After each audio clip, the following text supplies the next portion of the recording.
Das sieht erheblich besser aus. Yay! Wieso auch immer der erste Versuch gescheitert ist. Naja, so ist das manchmal.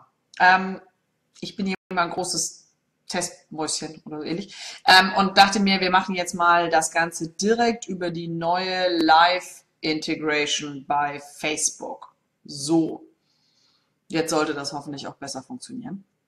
Und die erste Runde hing nämlich einfach mal.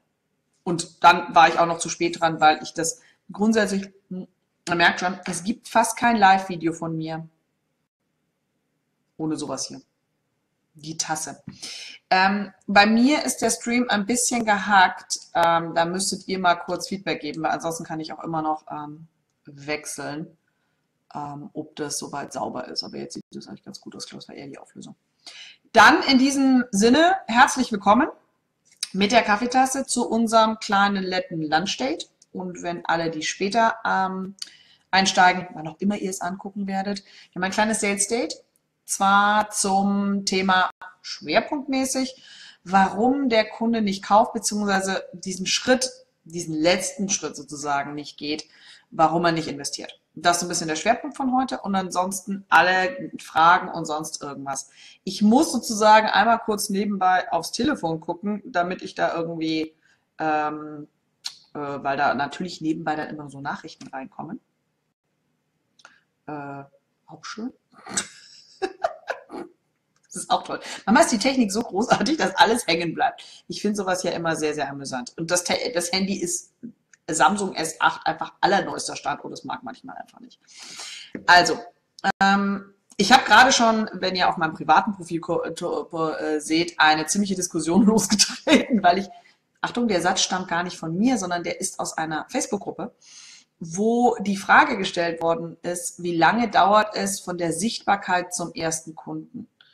Und wenn wir heute uns das Schwerpunktthema angucken, warum investiert der Kunde nicht, also warum gibt der final nicht Geld aus, dann ist das genau so etwas, wo man vorher eigentlich auch so ein bisschen, wir müssen früher an der Kette anfangen, um an diesen Endprozess immer zu kommen.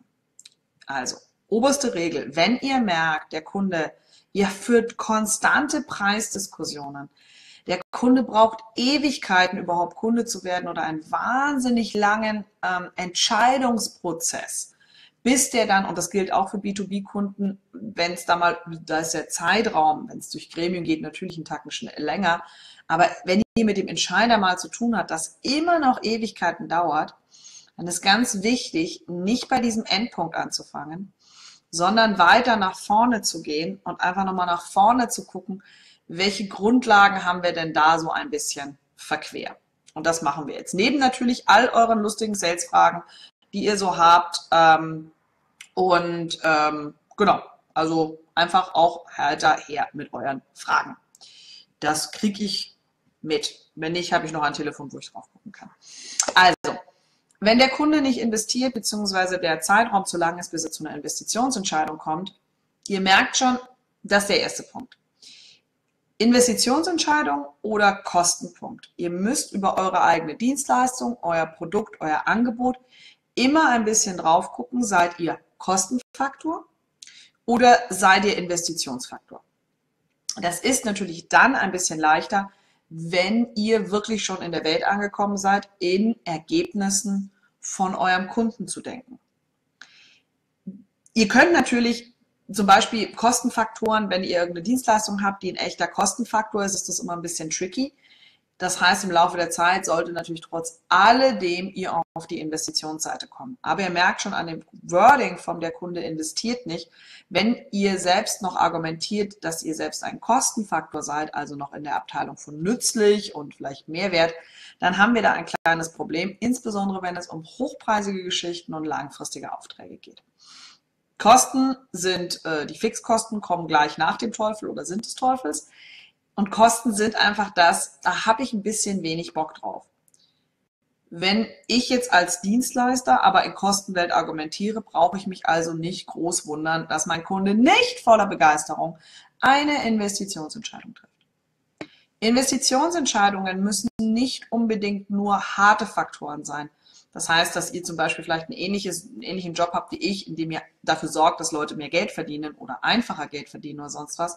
Investition hat unterschiedlichste Aspekte. Das kann von Zeit sein, Kosteneinsparung, das kann von Verbesserung der Lebensqualität sein, all das. Wenn ihr in dieser Welt argumentiert, dann seid ihr auf der Investitionsseite und nicht mehr auf der puren Kostenseite.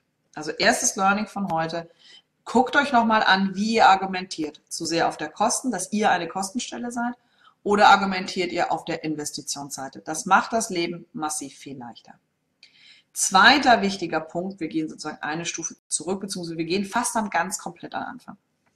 Damals, als ihr euch darüber Gedanken gemacht habt, wer euer Zielkunde ist, das, was ich Zielavatare nenne, dann gibt es immer eine wichtige Fragestellung, nämlich, wie ist die finanzielle Realität meines Kunden?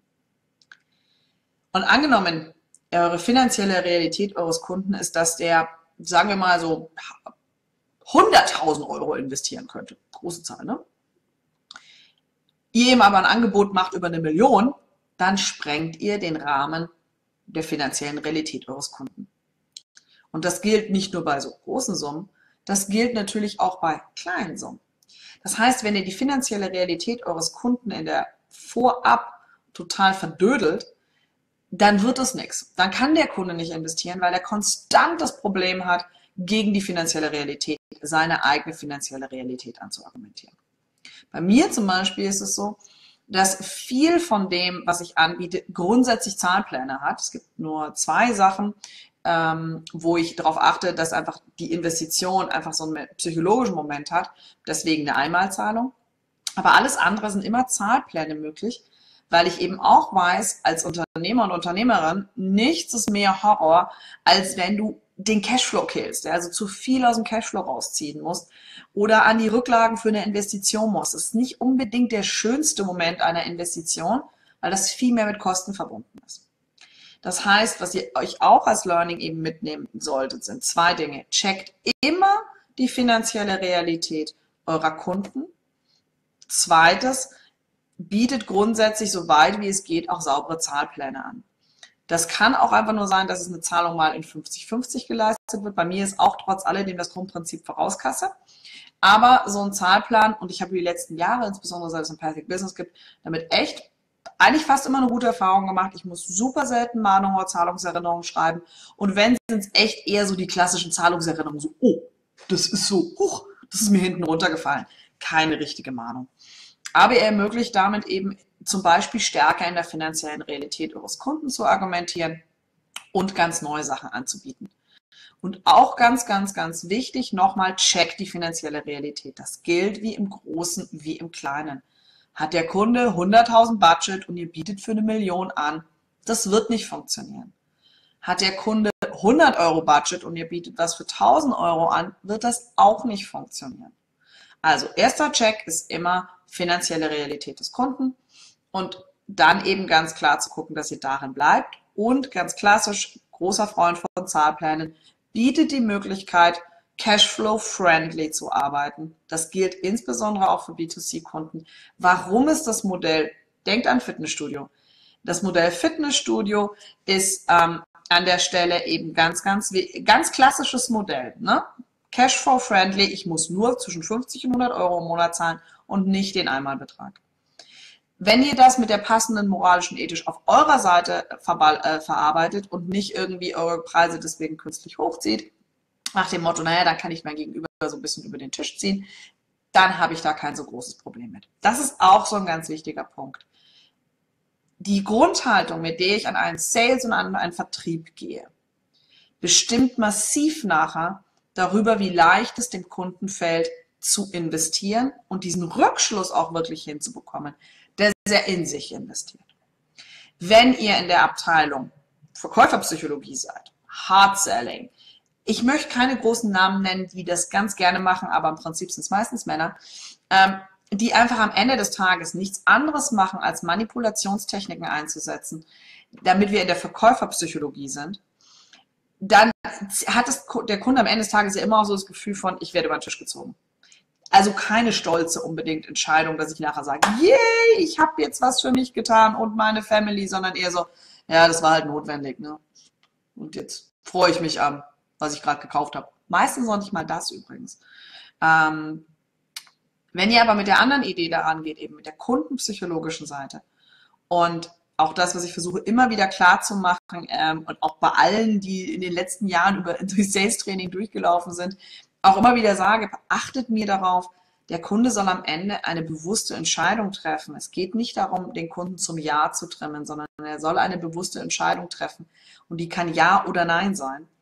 Dann seid ihr raus aus diesem alles, was Finanzen und Investitionen angeht, raus aus der Einwandbehandlung. Weil dann der Kunde nämlich sagt, du, das ist gerade nicht drin, aber ich komme da später drauf retour, dann ist das wahr und dann wird das auch passieren. Ich habe auch Kunden, die immer wieder sagen, du, das passt gerade nicht, das ist gerade nicht drin. Und dann sagen die teilweise auch, du, ja, so 3 Monate, vielleicht aber auch nächstes Jahr. Und die kommen, ich würde sagen 80-90%, ganz wenige. Und die ganz wenigen schreiben man dann meistens auch noch ganz zuckersüß, dass sie jetzt irgendwas anderes machen oder irgendwie sich anders entschieden haben.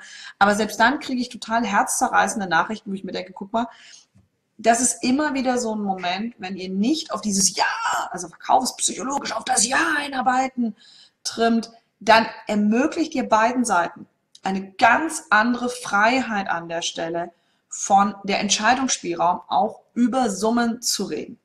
Ganz, ganz wichtig. Also, häufigster Punkt, also auch eben so dieses, ihr trimmt euren kompletten, wenn ihr denn überhaupt Sales, Vertrieb, Akquise, wie auch immer ihr das nennen wollt, macht, trimmt das auf eine konstante Ja-Sager-Nummer, dass der Kunde Ja, Ja, Ja sagen muss. Das waren so früher so, was heißt früher? Die Trainings gibt's immer noch. Ne? Da wird dir dann erzählt, du musst dem Kunden möglichst viele Fragen stellen, damit er häufig oft Ja gesagt hat, damit er bei der letzten großen Abschlussfrage auch Ja sagt. Das Schlimme ist, psychologisch funktioniert das. Nur mit Widerrufsrecht, Kunde fängt wieder an zu denken, hat schlechte Laune, funktioniert das nicht so wirklich. Und weil das zwischenzeitlich irgendwie so hart durchtrainiert ist mit diesem depperten Ja sagen, sagen Sie zu etwas Ja, dass sich alle Kunden irgendwie, also ich meine, sorry, die dann irgendwann sagen so, ey, was ist denn deine Haltung mir gegenüber als Dienstleister, Produktanbieter oder sonst irgendwas? Also ich finde das relativ menschenverachtend und möchte diese Meinung nicht über meine Kunden haben, dass ich sie rein manipulieren muss in ein, sie müssen Kunde werden. Also das ist ganz wichtig. Das sind so wenige kleine Momente, die die Investitionsentscheidung des Kunden massiv verändern. Ja, also da mal so als wichtige Punkte, die ihr schon mal mitnehmen sollt. Es gibt wirklich Punkte, wenn die finanzielle Realität des Kunden stimmt, ihr raus aus Kostenfaktor seid, ihr auch viele Möglichkeiten anbietet, dass der Kunde wirklich Kunde wird, also auf der Zahlplanfront. Dann gibt es noch einen Punkt, der ganz entscheidend ist, wenn der Kunde nicht investiert, dass ihm halt einfach echt nicht klar ist, was zum Teufel er da kauft. Also, was kriege ich jetzt? Was dann interessanterweise passiert, ist häufig so eine Prozessargumentation. Also du bekommst dann und dann, wenn es bei den Coaches sind, werden Methoden genannt. Dann wird bei Produkten wird die Service Delivery genannt, also in welchem Abstand irgendwelche Videos kommen, solche Späße. Sorry, das kauft der Kunde nicht ein. Der Kunde kauft auch nicht unbedingt den Nutzen ein, dazu kommen wir im nächsten Schritt, sondern er kauft ja ein bestimmtes spezifisches Ergebnis ein. Und wenn ich dieses Ergebnis vorher schlicht und einfach nicht klar gemacht habe, also welches er da wirklich, welches Ergebnis er bekommt, da sind wir wieder bei der Ergebniskommunikation, dann kann er auch nicht investieren. Das ist immer das, was wir alle, wir sind ja ein paar mehr in dieser Welt, immer versuchen euch mitzuteilen, was ist das Endergebnis eurer Arbeit, die Transformation, das Resultat. Je klarer ihr das habt, in der Kunden, je klarer das in der Sprache des Kunden ist, umso stärker und umso einfacher macht ihr es dem Kunden. Auch da Merksatz für alle hinter die Öhrchen. Es ist euer Job, dem Kunden das Ergebnis zu erklären. Es ist euer Job, es dem Kunden möglichst einfach zu machen. Es ist nicht der Job des Kunden, euch zu verstehen. Es ist auch nicht der Job des Kunden, eure Dienstleistung zu verstehen. Das ist alles euer Job. Und wenn das für den Kunden eben unklar ist, dann wird er nicht investieren, beziehungsweise dann werdet ihr im Zweifelsfall noch nicht mal, aber das ist der häufigste Punkt, wenn es am Ende bricht. Wenn es wirklich am Ende bricht, Die meisten anderen Bruchpunkte, wo der Interessent nicht zum Kunden wird, kriegt ihr nicht mit. Ja, die meisten Punkte sind euch völlig unklar, weil ihr gar nicht bis in diesen Kontakt kommt. Aber wenn ihr so weit mal seid, dass ihr mit jemand telefonisch Skype an einem Tisch oder in E-Mails zusammensitzt und über die finale Frage der Kosten, des Preises redet und er oder sie oder das Unternehmen, wie auch immer ihr das nennen möchtet, dann noch ausbrecht, dann ist das immer wieder der Punkt, dass unklar ist, welches Ergebnis ich eigentlich wirklich einkaufe. Die anderen Punkte, da schwingt das genauso durch, nur das kriegt ihr gar nicht mit. Sales hat verschiedene Phasen, verschiedene Schritte. Und wenn der Kunde nicht investiert, sind wir eben schon ganz am Schluss. Wir sind häufig schon at 1:1 oder 1:viele, dass ich eben überhaupt über diese Dinge rede, welcher finanzielle Punkt oder auch welche sonstigen Bedingungen damit ineinander verhängen. Und deswegen ist es, wenn ihr das Problem habt, dass ihr merkt, okay, angenommen, ihr habt diese Woche 3 Gespräche gehabt, wo der Kunde danach eben nicht Kunde geworden ist, wo du merkst, es hängt am Geld. Dann rechnet mal hoch, mit wie vielen Leuten ihr überhaupt nicht Kontakt gehabt habt, weil die gar nicht so weit gekommen sind. Und mit denen dann das sozusagen, die ihr unterwegs alle schon verloren habt, da dann nochmal irgendwie aus den letzten 3 einen Kunden zu machen und dann eben das auch nochmal. Deswegen hängt das so viel früher dran. Ich bin auch und das wissen einige, wer sich schon ein bisschen länger kennt, kein großer Freund der berühmt-berüchtigten Sales Funnels. Warum? Weil ich in dieser Sales Funnel diese Trichterkonstruktion drin habe und damit den Kunden immer unter Druck setzen muss. Auch das checkt mal ab, wie sehr gebt ihr Druck auf diesen Kunden? Also wie viele Hürden muss der nehmen? Durch wie viele Stufen muss der durch? Darf der Kunde auch gleich Kunde werden? Ja, also mein Sales Training launcht, also das heißt launcht, es startet. Ja, wir starten am Dienstag, den 18. Juli. Klassiker, ein Teil wird sich nach solchen, es dauert jetzt so ein bisschen, bis so alle zusammen sind, aber ich könnte mich jetzt ja auch hinstellen und sagen, so nee, ihr dürft jetzt noch nicht gleich Kunde werden, ihr müsst erst noch mal. Warum? Es gibt so die Menschen, die eben halt schon, aus welchen Gründen auch immer, entweder weil sie sich schon viel länger damit beschäftigt haben oder weil sie eine schnelle Entscheidung treffen, die sagen, ja, jetzt möchte ich das, jetzt. Nee, da musst du jetzt noch warten, bis du Kunde werden darfst. Ja, dass ein Workshop ein bestimmtes Datum hat zum Start, ist das eine. Aber dass ich dann noch nicht Kunde werden darf, ist völlig wirr. Aber ganz häufig wird das so gemacht, ja. Das heißt, ich muss mich erst durch 25 Anmeldeprozedere, durch ein Video klicken, Kinder. Bitte. Ja, also meistens nervt das mehr als alles hilft. Also auch diese Sales Funnels, wo ich durch so ganz viele Hürden, ich komme mir dann immer vor wie so ein Löwe, der durch Feuerreife springen muss. Und ich denke mir, ich bin kein Löwe, der durch Feuerreife springen möchte. Und ich möchte auch nicht bei einem Dompteur Kunde werden. Bietet dem Kunden verschiedenste Möglichkeiten an, dass er wenigstens Kunde werden darf. Ja? Also ein Klassiker. Also an der Stelle nochmal ganz, ganz wichtig.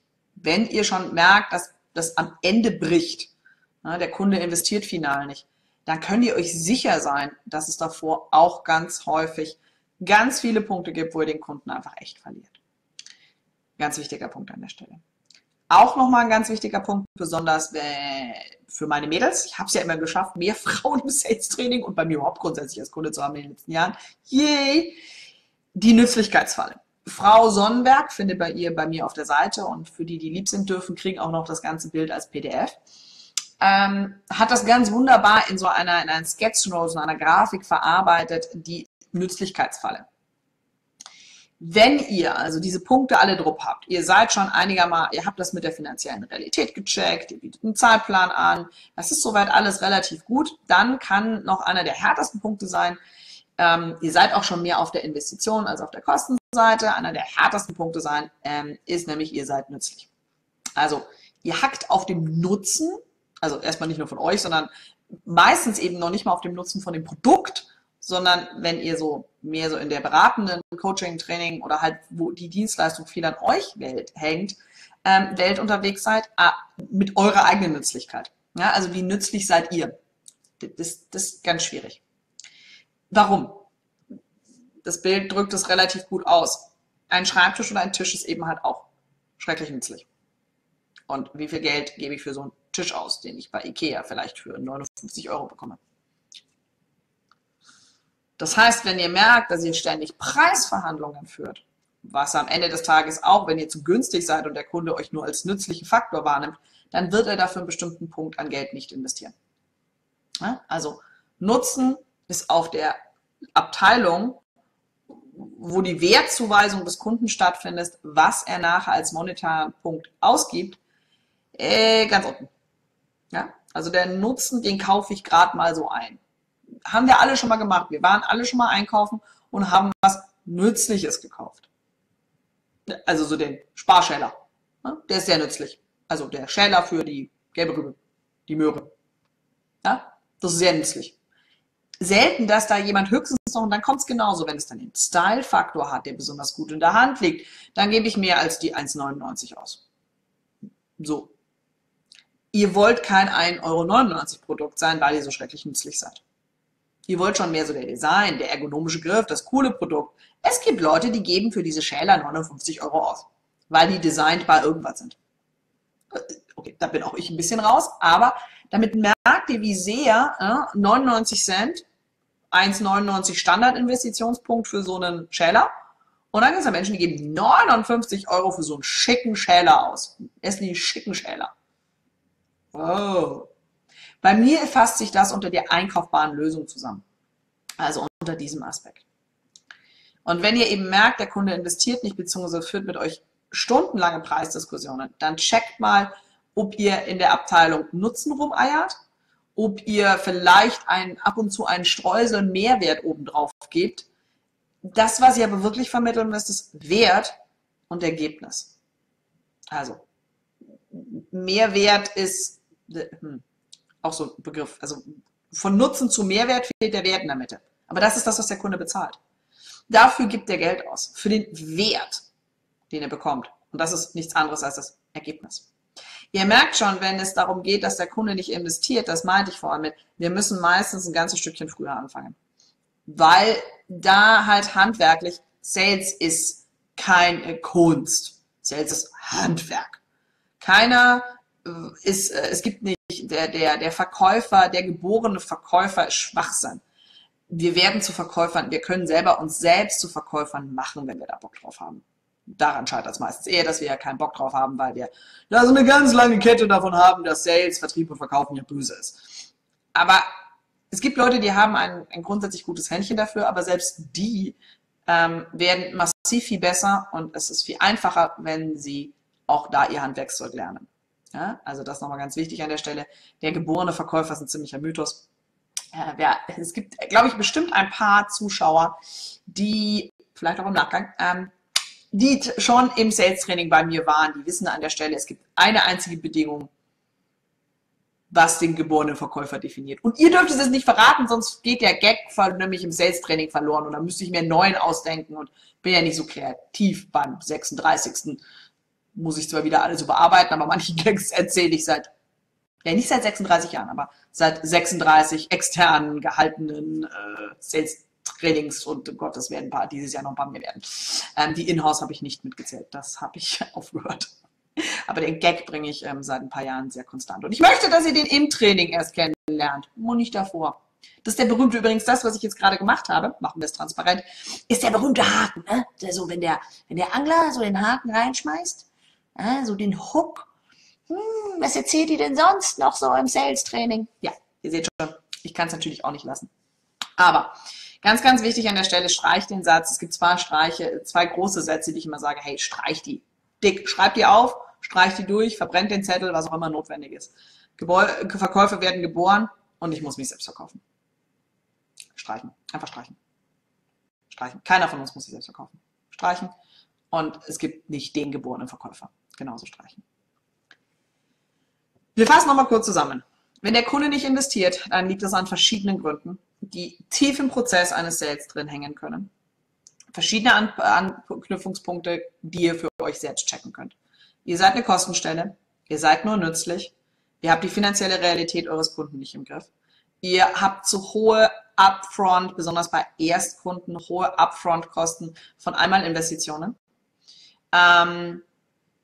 Ihr habt kein Ergebnis, was ihr kommuniziert, ihr seid zu sehr auf der Prozessseite und ihr macht es dem Kunden einfach schrecklich schwer, Kunde zu werden. Das sind so die Hauptpunkte, warum der Kunde nicht investiert. Und jetzt sind wir an dem Punkt angekommen.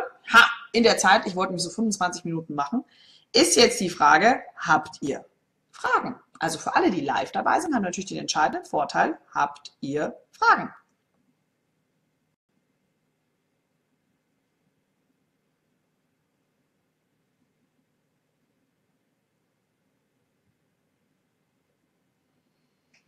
Habt ihr Fragen? Ich gucke auch auf dem Telefon nach, weil manchmal landet das ja dann wieder woanders. Habt ihr wunderbare Fragen? Alles rund um Sales. Ist mir völlig egal, welche Fragen ihr habt. Ich beantworte sie alle gerne. Oh. Also, heitere Fragen. Ich nehme so lange einen Schluck Kaffee, weil ich nämlich wieder mal nicht weiß, wie es bei diesem Live-Video mit dem Zeitversatz ist. Also, habt ihr echt keine Fragen? Jetzt üben wir das nochmal mit den Fragen. Jetzt sitze ich hier gerade schon mit meiner Tasse Kaffee. Habt ihr eine aktuelle Herausforderung? Ihr dürft sie mir schnell auch als PM schicken. Ich habe das Telefon da liegen. Moment, da ist ein Comment. Also, ich habe sie jetzt mal die Comments auch freigeschaltet, damit sehe ich ein bisschen mehr. Yay. Noch nicht. Wie kann man denn, also nochmal, habt ihr eine aktuelle Herausforderung, ein Thema? Das ist ja wieder toll. Two Comments. Moment.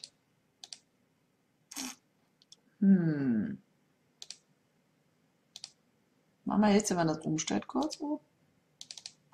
So, ich muss mal kurz dann dahin gucken, in der Hoffnung, dass ich jetzt da den Comment sehe. Das ist toll. Also wir haben schon mal festgestellt, unterschiedliche Art und Weise. So. Ich kriege das hin mit dem, falls da noch eine Frage ist. Oder nochmal schnell schreiben. So. So. So, jetzt muss ich da reingehen und dann gleichzeitig das leise machen. Ha! Hier, ich habe eine Frage und eine Mail irgendwo auch. Was mache ich, wenn der Kunde eigentlich gar nicht weiß, was er will und etwas anderes sinnvoll wäre, er aber einfach zu bequem ist? Okay, super Frage. Okay, also grundsätzlich gilt folgende Herausforderung. Folgende Herausforderung, und zwar, du musst dem Kunden auf der Marketing-Sales-Seite geben, das, was er will, und lieferst im Produkt das, was er braucht. Ganz, ganz wichtig. Sales-Prozess ist nicht immer darauf ausgerichtet, dass ich ihm das liefere, was er braucht ganz am Anfang. Insbesondere, wenn du einen Kunden hast, der noch echt so völlig unklar ist, achtet mir um Gottes Willen darauf ganz genau zu achten, dass in der Ansprache das klar wird, was er will. Innen drin liefere ich ihm das, was er braucht. Ja, das mit dem zu bequem ist leider ein echtes Problem. Wenn er komplett zu bequem ist, dann musst du an der Stelle nochmal mehr darauf achten, ob du stärker so ein bisschen den Salzstreuer auspacken kannst, um ihm sein Problem vielleicht auch mal sichtbar zu machen. Also im Sales-Prozess geht es auch immer da wieder darum, wir können nicht nur mit Lösungen argumentieren, wir müssen auch das Problem für den Kunden nochmal offensichtlich machen. Das wäre so mal der Quick Fix an der Stelle. Ich hoffe, das hilft schon mal. Dann, wie genau kommunizierst du das Ergebnis? Ist das für alle gleich Ergebnis oder kundenspezifisch? Das Ergebnis ist Ziel, Avatar oder Zielgruppenspezifisch, manchmal auch ein bisschen produktspezifisch. Also bleiben wir beim Sales Training. Was ist das Ergebnis vom Sales Training? Das Sales Training besteht ja aus 2 Teilen, so aus diesen Komponenten Sales Skills und Sales Selbstvertrauen. Jedes hat ein eigenes Ergebnis. Das Sales Selbstvertrauen habe ich das Ergebnis, dass ich mich echt traue, Sales zu machen und nicht mich selbstständig blockiere. Ende der Selbstsabotage. Bei den Skills habe ich natürlich, dass ich das Wissen habe und die Umsetzung hinbekomme. Würde ich jetzt da in der lustigen Ergebnis Bullshit-Bingo, wenn du das Sales-Training, ich meine, ich habe es immer Best Sales-Training ever genannt, boost, dann hast du danach 1,7,5 Millionen 325.000 und 30 Euro Umsatz mit 180 Euro passiv gemacht am Tag. Entschuldigung. Das Ergebnis ist das, was der Kunde wirklich hat. Und das macht man etwas breiter, also zielgruppenspezifisch, aber nicht hochindividuell. Zum Beispiel eins meiner Hauptanliegen ist, dass ihr nicht nur Wissen bekommt, sondern dass ihr ins Können kommt. Ja? Also Wissen ist das eine, aber ins echte Können kommt, dass ihr euch traut, dass ihr es umsetzen könnt, dass ihr eben halt, wir legen vorher Ziele fest, die 5 zusätzlichen Kunden, der mehr Umsatz. Das ist schon das Ziel. Also klar, Sales Training, logisch, das ist umsatzdriven. Ihr sollt danach mehr Kunden haben, ihr sollt danach mehr Umsatz haben. Aber weil zum Beispiel im Sales Training oder auch bei vielen von uns ja das so breit ist, mit welchem Einstiegspunkt der Kunde kommt. Wenn die einen machen ihre 100 oder 150.000 und sagen so, und danach bist du bei 150.000. Super, soll ich nur noch ein halbes Jahr arbeiten? Ihr merkt, lasst euch nicht Ergebnis in diese Detailverluselung von sowas hineinleiten, sondern das Ergebnis ist wirklich so Resultat, Transformation, das, was da am Ende steht. Das kann was sehr Weiches sein. Aber das ist das, was das Ergebnis am Ende des Tages ist. Wie gehst du damit um? Ich hoffe, das hilft schon mal. Wie gehst du damit um, wenn du weißt, dass dein Produkt noch verbessert werden kann? Du im Moment noch nicht weißt, wie, dann anbieten und Prozess verbessern. Ich tendiere dazu, dass immer alles so verpackt haben wollen, bevor das Produkt verkaufe. Es gibt ja einen eigenen Teil, wo ich ein Product Launch Training anbiete, insbesondere auch Product Development, also kurz Wissen aus dieser Abteilung. Ein gutes Produkt muss Ergebnisse beim Kunden verursachen. Ja? Wenn das Produkt noch kein Ergebnis verursacht beim Kunden, Tonne. Dann nicht raus damit. Verursacht das Produkt beim Kunden Ergebnisse, raus damit und raus aus Perfektionistenwelt. Perfektionismus ist wie Unendlichkeit. Ja? Mathematisch diese schöne liegende 8. Unendlichkeit können wir anstreben, werden wir nie erreichen.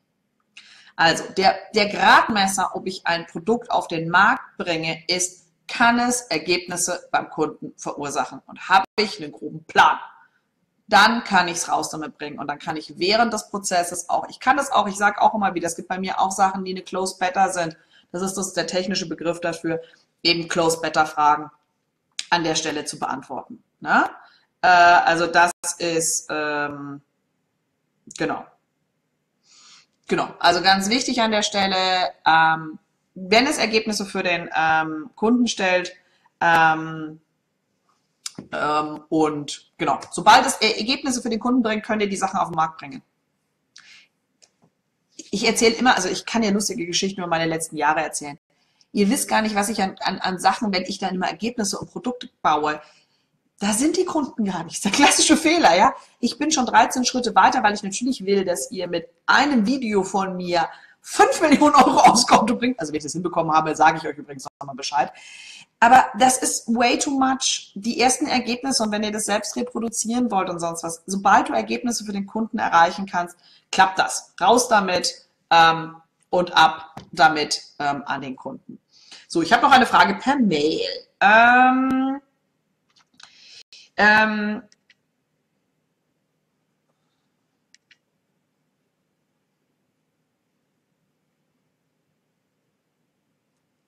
Genau, das ist auch so, so eine ganz klassische Frage. Ich paraphrase es mal kurz so ein bisschen, damit ihr alles mitbekommt. Es sieht so aus, als würden keiner unserer Interessenten, haben wir überhaupt Interessenten, ist die erste Frage, Kunden investieren wollen. Sei es finanziell oder sich einfach nur mit unserer Leistung überhaupt zu befassen. Also wie überzeugt man, dass unsere Leistung besser ist, dass sie sich überhaupt mit der Möglichkeit eines Wechsels befassen? Das ist genau das, was ich vorhin meinte. Jeder von uns hat extrem wenig Zeit. Ja? Ihr müsst ganz, ganz krass auf den Kunden zugehen mit all seinen Vorstellungen, Überarbeitungen und sonst was. Da sind wir wieder bei meinem lustigen Argument der Ergebniskommunikation. Und geht einfach die extra Meile im Sales für euren Kunden. Der Sales-Prozess ist die erste und eventuell einzige Arbeitsprobe, die ihr an euren möglichen Kunden abgebt. Geht die extra Meile damit, dass er sich überhaupt mit der Leistung beschäftigt. Das können Door-Opener sein im B2B-Bereich, wie ich möchte gerne mal 3 Minuten deiner Zeit haben, ihrer Zeit haben, um ein kurzes Interview zu fragen, um zu fragen, was bringt dich überhaupt dazu, einen Dienstleister zu machen. Das könnt ihr geil auf Social Media machen. Wir hängen da alle rum mit kleinen und großen Companies. Ganz viel erster Schritt ist, ich muss so verdammt viel über den Menschen mir gegenüber, aka Zielerwarter, einfach wissen. Und je besser ich dessen Hirn drin sitze und weiß, das ist der Triggerpunkt, umso leichter wird es nachher. Also deswegen an der Stelle ganz, ganz punktgenau einfach das nochmal stärker rauszufinden an der Stelle und da stärker nochmal reinzugehen in diesen Moment, das wirklich anzugucken und eure Kunden da nochmal stärker abzuholen. Und nochmal, das Ergebnis für einen Kunden ist, entweder sind wir im Expertenmodus und dann sind wir so weit vorne weg, dem Kunden vorausgeeilt, kilometerweit, ja, also ich halte ja so eine lustige Vorlesung für Data Management und Data Analytics. Also da könnten wir ganz viele tolle Dinge in Ihrem Unternehmen machen. Die sind gerade mal dabei, sich mit Google Analytics, die in meiner Welt noch nicht mal Analytics sind, zu beschäftigen. Das kommt bestimmt mega gut an, wenn ich denen so ein Angebot mache. Nein. Wenn ich euch vorauseile, das wäre auch unseriös. Und das ist immer so ein bisschen der Punkt, hey, ihr müsst einfach ganz viel und deswegen ganz wichtig, Sales, wenn er kundenpsychologisch aufgesetzt ist, dann hat das was mit liebevoll wertschätzendem, ich nehme diese Worte in den Mund, wir können es gerade Herzensbusiness nennen, von euren Kunden zu tun. Weil ihr so genau versteht, wo die hängen, dass ihr sie abholen könnt. Und ja, ich komme aus der harten B2B und aus der harten Finanzwelt und da habe ich es auch nicht anders gemacht.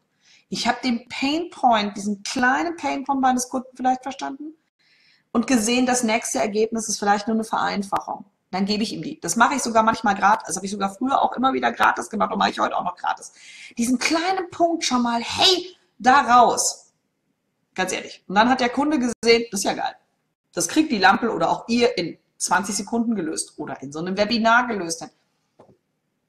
Jetzt mal ernsthaft. Wo sollen die denn dann hingehen? Ja, da kriegen die was fast wie Magie ausschaut, weil du sitzt ja in ihrem Kopf dran.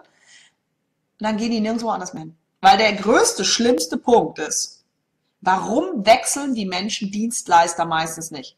Weil es ein Pain in the ass ist, den Prozess einen guten Dienstleister zu finden. Deswegen wechseln sie nicht. Nicht, weil sie nicht wollen, sondern weil der Wechselprozess so ein Pain ist. Kurze Statistik an der Stelle. 50% aller Bankkunden in Deutschland sind ständig wechselbereit. Wie viel wechseln ihr Konto real im Laufe eines Jahres? So 10%. Deswegen wurde jetzt veranlasst, dass es viel einfacher für den Kunden ist, seine Kontoverbindung und Bankkonten zu wechseln. Hat sich noch nicht ganz durchgesetzt und hat der Rest auch noch nicht mitbekommen. Aber das ist genau der Punkt. Der Wechsel bzw. das Neufinden eines Dienstleisters ist das eigentliche Problem. Deswegen bleibe ich auch bei so mediocre und schlechten Dienstleistern kleben. Also wenn ihr B2B unterwegs seid, dann macht den Wechselprozess viel, viel einfacher für euren Kunden. Das mal an der Stelle. So, weitere Fragen. Hat das hoffentlich schon mal geholfen? Weitere Fragen. Ich muss mal noch die Mails reingucken, nicht, dass da noch mehr Mails drin sind mit Fragen. Ich finde es ja toll, wenn es auf verschiedenen Kanälen kommt und ich total ausgucke, als wäre ich der total verplante Vollhorst. Gut. Nee, aber das sieht gut aus. Das sieht gut aus. Das sieht gut. Weitere Fragen. Wir haben noch ein bisschen Zeit. Ich habe noch Kaffee in der Tasse. Was ja schon mal vielleicht ganz hilfreich ist. Also nochmal, Ergebnisse nicht zu groß machen, Ergebnisse auf den Punkt, lieber kleine, dass der Kunde mitkommen kann. Es gibt ein Buch von der Hannah Arendt, das heißt Denken ohne Geländer. Nein, das ist das Buch nicht so der Burner, aber der Titel ist genial. Für euch gilt Denken mit Geländer. Hand nehmen. Patschehändchen. Deswegen rede ich immer vom Salesberg. Ja? Salesberg. Wir gehen gemeinschaftlich Bergsteigen. Und falls es euch beruhigt, wie gesagt, selbst Sales ist etwas, auch ich muss mich da dran halten. Ich bin da auch, hey, ich bin echt Queen of Conversion, Umsetzung und sonst was. Ich stehe morgens nicht für unter 80% Conversion auf, aber es ist ein Prozess, an dem ich auch konstant arbeite und dranbleiben muss. Sie ist nicht Magic, ja? Gar nicht. Aber ich arbeite einfach viel zu gern mit vielen coolen Menschen zusammen. Das ist meine Motivation, einen möglichst guten Sales hinzubekommen. Ja? Ich arbeite einfach wahnsinnig gerne mit Menschen für geile Unternehmen, die coolen Erfolg haben wollen, ihren nächsten Schritt zu machen. Das ist meine Motivation, morgens aufzustehen und geile Conversions hinzulegen. Weil dann weiß ich, wieder einer auf dem Weg zum, was auch immer, egal. Wenn euch das klar ist, dann wird Sales und all das, was da dran hängt, viel einfacher, weil es nicht darum geht, ähm, weiß ich nicht, nur ums Geld verdienen. Ja? Ich will auch meinen Kühlschrank voll haben, meine Bude bezahlt haben, eine Altersvorsorge und ein nettes Leben haben und vielleicht auch noch viel mehr, jedem seins. Aber am Ende des Tages stehe ich ja morgens dafür auf, weil ich einfach denke, yay, ja, und ich mache meinen Sales auch mit diesem Moment von diesem wieder eine oder wieder zwei oder yay, keine Ahnung, manche retten Beziehungen. Ich darf Menschen erfolgreich machen und Unternehmen groß und profitabel. Manche retten ganze Welten, keine Ahnung, was auch immer, ja. Also darum geht's. Dafür brennen wir, da haben wir Bock morgens drauf, ja. Da macht man dann die Extrameile und alles. Darum geht's. Und das muss eure Motivation für möglichst besten Sales ever sein. Weil der Kunde, der dann Nein sagt, der braucht euch wirklich nicht. Aber der ist dann der Fan, der euch weiterempfiehlt, obwohl er nie Kunde geworden ist. Der eure Sachen teilt, weiter in die Welt trägt. Davon leben wir alle. Ja, dieser eine, wenn du einen schnellen Post machst und sagst so, hey, das ist mein Fotograf, das ist mein Beziehungscoach, das mein Kunde des Monats oder so. Vielleicht sollte ich mal Kunde des Monats machen. Mal egal, wir werden mal gucken. Einhorn des Monats. Wenn es ist Einhorn des Monats. Dann ist das mega geil. Und das muss es das sein, was euch brennen lässt. Und nein, das ist eben nicht nur Sichtbarkeit und das ist nicht nur nervig an der Stelle. Dann ist, wie gesagt, nochmal, Sales ist die erste und eventuell einzige Arbeitsprobe, die ihr eurem Kunden abgeben könnt.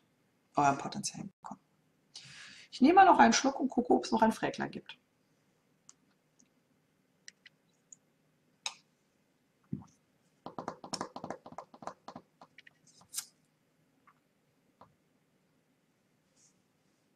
So cool, ich habe so einen geilen Versatz drin. Das sieht dann immer so aus, als würde ich Breakdancen. Okay, ich habe auch mal den Tschüss echt nicht gehört. Hat noch jemand eine brennende Frage, eine aktuelle Herausforderung oder habe ich euch alle erschlagen? Ich habe das Telefon in der Hand, da sehe ich das nämlich mit den Fragen eindeutig besser. Jetzt sehe ich sie auch wieder. Das ist ja lustig. Amüsant, amüsant. Also, wir fassen mal von den Fragen nochmal zusammen. Macht die Ergebnisse klein, geht raus aus Perfektionistenland. Lasst es einfach. Ich bin auch Mitglied des Perfektionisten Recovery Camps. Ich kann mich so schön in Themen verbeißen. Oh, ich finde das ganz super. Ja, das hilft doch nichts, ne? Wenn mein Kunde da überhaupt gar nicht ist. Aber ihr könnt ganz tolle, ihr sollt eurem Kunden voraus sein und ihr dürft eurem Kunden weit voraus sein. Heißt, ihr habt viel Spaß mit dem Kunden die nächsten Jahre. Mega. Aber bietet einem bitte einen Einstiegspunkt ein. Einen ersten Einstiegspunkt, dass ich ein erstes Ergebnis von euch wahrnehme. Dann ist das die passende Variante. Ja. Ja, geballt stimmt. Geballte Ladung Lampe, Leute. Mal gucken, ob das heute noch jemanden trifft. Eine geballte Ladung Lampe. Ja, ihr habt mich ja zum Verb gemacht und deswegen finde ich es ja auch dann toll, wenn ich sozusagen mit euch lampeln darf. Das ist irgendwie immer noch ein bisschen skurril. So, ihr wunderbaren Lieben. Wenn noch einer eine Frage hat, ansonsten natürlich, klar, wie immer, mehr gibt es im Sales-Training. Ich mache übrigens noch ein paar Videos. Es gibt jetzt, ich habe ein tolles erstes halbes Jahr gehabt, aber auch ein bisschen ein hartes erstes halbes Jahr, weswegen ich auch nicht so viel für euch in der Öffentlichkeit draußen unterwegs sein konnte, weil ich sehr, sehr viel andere, einfach Family-Sachen hatte. Deswegen gibt es in Zukunft wieder ein bisschen mehr von mir und wie immer auch natürlich ordentlich gratis und Co. Aber natürlich freue ich mich auch ganz arg, wenn ich euch dann im Sales-Training begrüßen darf oder bei Zielavataren oder in ganz anderen Produkten, Starterpaket, Launch-Training, was auch immer euch gerade umtreibt.